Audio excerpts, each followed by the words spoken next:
Oke, sampai hari ini di luar sana masih banyak yang beranggapan bahwa amplifier kelas D adalah amplifier yang rentan rusak dan mudah jeblok. Bener apa ndak yo? Bagi saya sih tidak ada asap jika tidak ada api, juga tidak ada gading yang tak retak, dan itu yang juga perlu digarisbawahi. Tapi artinya apa? Mbuh golekane dhewe, bro. Konon katanya amplifier kelas D jika dinyalakan dengan kondisi lupa kabel yang ke speaker belum dipasang, atau sebaliknya ketika amplifier sedang berbunyi tapi tiba-tiba salah satu atau kedua kabel yang menghubungkannya dengan speaker terlepas. Hanya terlepas loh bro, bukan gandeng seperti ini atau ngonslet kayak gini ya. Nah itu sudah bisa merusakkan amplifier kelas D. Kok kayak ndak umum gitu ya bro, dan aneh gitu ya. Padahal kejadian-kejadian kabel speaker lepas atau belum dipasang ini kan sangat sepele dan sering tidak bisa kita hindari karena lupa atau memang tidak sengaja. PWM dan MOSFET kelas D itu bekerja berdasarkan beban yang ditanganinya. Dalam hal ini tentunya beban amplifier yang dimaksud adalah impedansi speaker. Maka jika speaker tersebut terlepas atau bebannya hilang, MOSFET akan terus-menerus mengalirkan muatannya seperti sungai yang tidak mempunyai bendungan, sehingga airnya meluap dan terjadilah banjir. Bener nggak yo penjabaran seperti ini atau logika seperti ini ya? Ya kayak ngono kuwi lah bro. Susah untuk menjelaskannya dalam sebuah kalimat atau kata-kata ya. Karena kalau penjabaran secara teorinya sih di situ terdapat resonansi yang tidak imbang yang terus-menerus ditampung di blok LPF. Loh, tambah mumet kan bro kalau pakai bahasa teori. Tapi itu dulu ya. Sekarang pada blok output amplifier kelas D sudah ditambahkan resistor yang disebut sebagai R-dummy atau beban buatan, atau sebutan teorinya tadi adalah anti resonan, sehingga saat ini meskipun amplifier kelas D dibunyikan dalam posisi tanpa terhubung ke speaker, dia relatif lebih aman.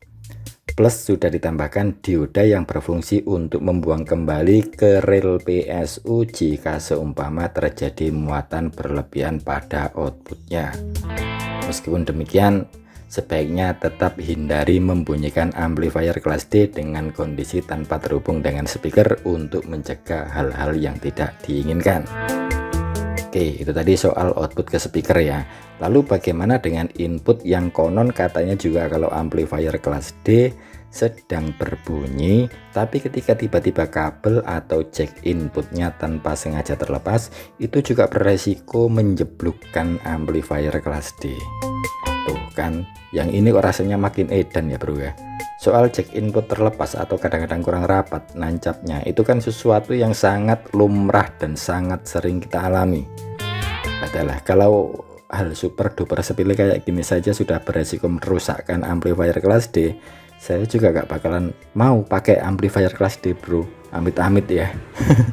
Tapi itu konon katanya bro, dan itu adalah dulu, dan saya sendiri belum sempat mengalami masa-masa seperti itu karena ya itu tadi amit-amit.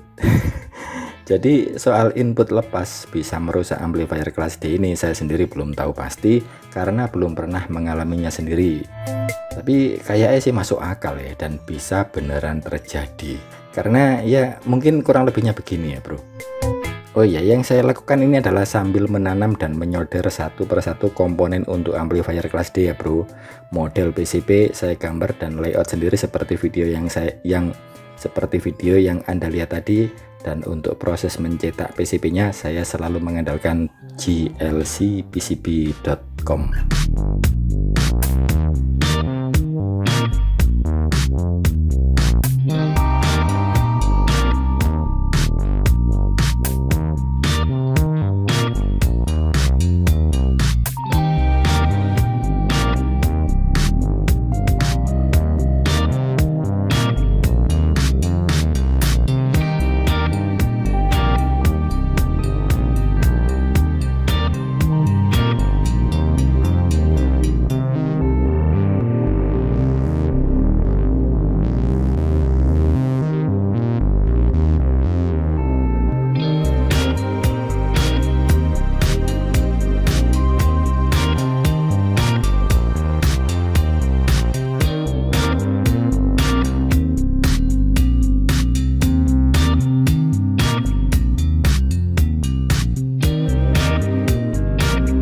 Oke, kita lanjut.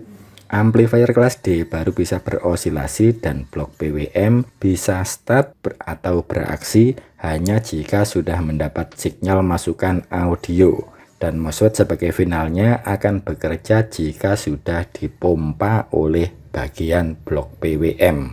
Jadi semacam harus dipancing dengan sinyal masukan gitulah bro, sehingga jika sinyal masukan ini mendadak hilang atau terputus di tengah jalan, maka blok PWM-nya juga bakalan mendadak mati atau tersendat-sendat, dan imbasnya di speaker akan terdengar suara peluk-peluk atau peruak, dan apa ya, kok speaker kok jedok-jedok gitu ya bro ya. Dan mbah piye mana ya contoh kasusnya ya. Kalau tidak salah istilahnya terjadi floating di area gate drive atau GDS junction, dan entah istilah apa lagi, aku dewe ya bingung kok dengan istilah-istilah koyok ngono kuwi bro. Dan tentu saja apalagi resikonya kalau tidak MOSFET-nya yang bakalan jebol atau mendadak rusak. Tapi lagi-lagi itu adalah dulu. Sekarang sudah ditambahkan resistor yang difungsikan sebagai boost trap yang bertugas untuk memancing PWM agar lebih mudah start dan tetap pada kondisi selalu on meskipun sinyal masukan dari input audio tadi dilepas atau terlepas sekalipun. Saya belum tahu ya teori saya ini benar atau tidak ya bro, karena saya kan juga sama dengan kalian ya, yang sama-sama masih belajar kan gitu ya. Lagi pula soal resistor boost trap ini, saya pernah coba pakai air boost trap dan coba untuk membuktikannya dengan cara sengaja saya lepas air boost trapnya itu, atau tidak saya pasang, tapi ternyata kok aman-aman saja ya amplifier saya bro ya. Jadi ya entahlah.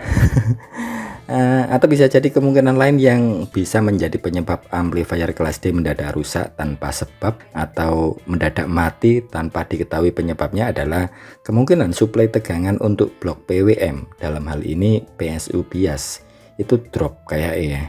Itu juga bisa menjadi penyebab PWM mati mendadak atau mati sesaat, dan resikonya ya kayak yang saya sebutkan tadi bro, MOSFET-nya yang selanjutnya akan beresiko jebol. Atau penyebab lainnya adalah tegangan yang masuk antara kaki gate dan source MOSFET atau G dan S nya, atau yang disebut dengan VGS, itu melebihi batas VGS yang sanggup diterima MOSFET, sehingga MOSFET nya juga rawan jebol.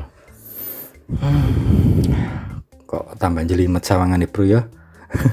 Wes ya bro, suwe-suwe aku kok takut salah teori ya, salah ngomong dan salah persepsi. Yes.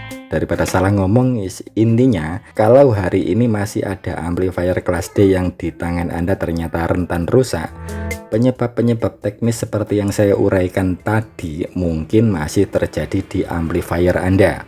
Singkatnya, amplifier kelas D yang Anda pakai saat ini mungkin masih memakai rancangan lama yang belum terupdate.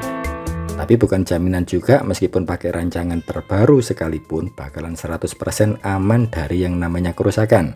Banyak faktor-faktor lain lagi bro. Contoh IC gate drive yang serinya IR2110 itu di pasaran ada yang harganya 6.000, ada yang harganya 10.000, 16.000, 25.000, dan nembo ono sing totolan piro maneh aku gak hafal ya. Terus mana yang kualitasnya paling asli? Yang belum pernah saya coba itu yang harganya 6.000-an bro, yang harganya 10.000, 16.000, dan 25.000 itu sudah pernah saya coba semua, dan hasilnya podo wae. Soalnya ada yang cerita kalau pakai IC 2110 yang kualitasnya abal-abal, itu hasilnya menjadikan MOSFET cepat panas. Bener apa enggaknya saya juga belum tahu bro, karena belum mengalaminya sendiri. Tapi kalau soal MOSFET cepat panas pernah ngalami, tapi penyebabnya bukan karena soal itu, tepatnya karena MOSFET yang saya beli itu dan tanpa saya teliti ternyata ada terselip 2 buah MOSFET yang ternyata kualitasnya memang palsu. Merakit amplifier kelas D memang ada teknik dan teorinya, yakni harus bisa menentukan bekerja di frekuensi berapa, bentuk sinyal gergaji yang dikeluarkan oleh PWM dan gate drive seperti apa, jenis core yang dipakai juga harus sesuai, Terus perhitungan LPF antara jumlah lilitan dan kapasitas kapasitor juga harus sesuai. Tegangan residu PWM juga harus diatur sekian volt, dan sembolah seabrek teknik-teknik lain yang mana teknik-teknik tersebut nyaris tidak pernah saya perhatikan. Karena kalau saya merakit amplifier kelas D, asal bisa bunyi saja adikku wes seneng. Soal hasil yang tidak bisa maksimal yo ben, wong ampli ini tak gawe dhewe ya kok ya. Ora jualan produk bro ya. Ora penak yo tak gelenteng no terus ganti liyane maneh. Rusak gawe maneh bro. Gak ngono ta. Nah, dengan teknik yang ngawur seperti itu sampai video ini saya buat, saya belum pernah mengalami amplifier kelas D yang tiba-tiba mendadak mati tanpa sebab. Kalau mengalami kesulitan amplifier tidak bisa berbunyi sama sekali, pernah. Belum apa-apa MOSFET langsung tewas juga pernah. Dan memang benar merakit atau mencoba membunyikan amplifier kelas D untuk pertama kalinya ketika baru selesai dirakit, itu agak-agak membuat kita deg-degan, was-was, karena MOSFET kelas D itu bekerja di tegangan yang tinggi, frekuensi yang tinggi, dan arus yang tinggi pula. Sehingga kalau ada sesuatu yang tidak beres, siap-siap saja tiba-tiba keluar asap, komponen yang kelihatan gosong atau hangus terbakar, atau bahkan bisa jadi mercon yang meletus. Cepias! Makanya ada tuh yang memplesetkan kelas D dengan sebutan amplifier kelas DOR. Jadi tetap waspada dan berhati-hatilah. Kok malah meden-meden ikan cani iki piye yo. Biasalah bro, pesan moral wajib untuk saya sampaikan. Wes subscribe ya bagi yang belum pencet tombol subscribe agar tidak ketinggalan video-video saya berikutnya. Terima kasih.